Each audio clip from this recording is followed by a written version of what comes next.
السلام عليكم ورحمة الله وبركاته وعن ونكسن كسو دوادا عشر كينا لبا إيو صدنات أما صدن إي لباد برشادة أفكا دقولك عشر كينا مانتا وحا uu ku saabsan yahay xarafka S.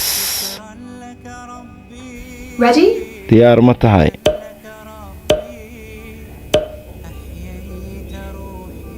That's right. We have haa waxaan haysanaa sandwich mas and rooti sleep. iyo hurdo All of these words dhammaantooda start with the bilowga same xarafka sound. waa S. All of these words start haa with waxay the ka wada bilowdaan dhawaaqa xarafka sound. S. Let's practice saying aan ku wada celino dhawaaqa xarafka S. Next, say it to the ceiling. si kor oo signal aan u dhahno S. Now to the floor. haddana si hoose S. Now let's say it to hadda each aan isla other. dhahno S. Very good. aad baa u We mahadsan use tahay this action haa waxaan like a isticmaalaynaa snake. qaabkan in the sida grass. maska oo meel fuulaya Try camal it with me.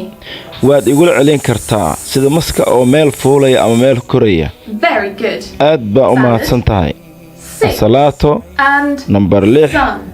iyo Let's practice Qorax. saying these words together. aan ku celino dhawaaqa erayadan oo wada jir ah Salad, asalaato 6, nambar 6 sun.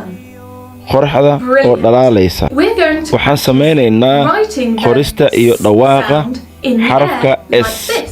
sidan camal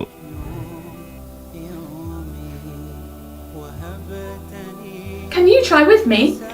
waad igula celin kartaa sidan camal